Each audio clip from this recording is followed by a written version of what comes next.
അധികാരം മാറിയതിനു പിന്നാലെ പശ്ചിമ ബംഗാളിൽ നിന്ന് വരുന്ന വാർത്തകൾ ഞെട്ടിക്കുന്നതാണെന്നുള്ളതാണ് പ്രധാനപ്പെട്ട കാര്യം. ഇപ്പോഴിതാ ഇൻഫിൽട്രേറ്റേഴ്സ്, അതായത് നുഴഞ്ഞുകയറ്റക്കാരെ പിടിച്ചുകൊണ്ടിരുന്ന സുവേന്ദു സർക്കാർ പാകിസ്ഥാൻ സ്പൈ ഏജന്റുകളെ അവിടെ നിന്നും തൂക്കിയെടുക്കുന്നു എന്നുള്ള റിപ്പോർട്ടുകൾ പുറത്തു വരുന്നു. വെസ്റ്റ് ബംഗാളിൽ നിന്നും നമ്മൾ ഞെട്ടിപ്പോകും. കാരണം 17 വർഷമായി പാകിസ്ഥാന് ചാരവൃത്തി ചെയ്യുന്ന ആൾക്കാർ വെസ്റ്റ് ബംഗാളിൽ ഉണ്ടായിരുന്നു എന്നുള്ളതാണ് പ്രധാനപ്പെട്ട കാര്യം. അത്തരത്തിലുള്ള ആൾക്കാരെയാണ് ഇപ്പോൾ മാരകമായിട്ടുള്ള റെയ്ഡുകൾ നടത്തി പിടിച്ചുകൊണ്ടിരിക്കുന്നത്. Following the recent regime change in West Bengal, the state finds itself at the centre of a major counter-intelligence operation with a Pakistani spy handler being caught and a Pakistan-linked espionage network coming under the scanner for the first time in 17 years എന്നുള്ളതാണ് പ്രധാനപ്പെട്ട കാര്യം.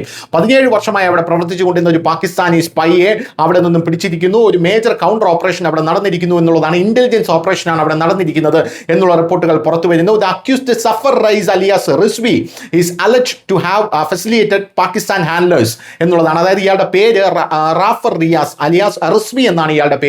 ഈ റിസ്വി എന്ന് പറയുന്ന വ്യക്തി പാകിസ്ഥാൻ ഹാൻഡ്ലേഴ്സിന്, അതായത് പാകിസ്ഥാനിലുള്ളവർക്ക് ഇവിടെയുള്ള പ്രവർത്തനങ്ങൾക്കായി ഇന്ത്യൻ മൊബൈലുകളും OTPകളും എല്ലാം സപ്ലൈ ചെയ്യുന്ന ഒരു മനുഷ്യനായിരുന്നു.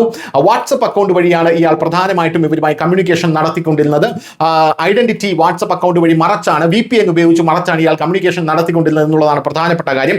The case is being viewed as one of the most significant espionage related breakthroughs in the state in nearly 2 decades എന്നുള്ളതാണ്. അതായത് 2 ദശകമായി പശ്ചിമ ബംഗാളിൽ നിന്ന് പുറത്തു വന്ന ഏറ്റവും വലിയ ഞെട്ടിക്കുന്ന വാർത്തയായിട്ടാണ് ഈ കേസിനെ അവിടെയുള്ള ഇന്റലിജൻസ് ബ്യൂറോ കാണുന്നത് എന്നുള്ളതാണ് മറ്റൊരു പ്രധാനപ്പെട്ട കാര്യം. Rising fresh questions about the extent of foreign link clandestine operations and network penetration എന്നുള്ളതാണ് മറ്റൊരു പ്രധാനപ്പെട്ട കാര്യം. News desk news Malayalam.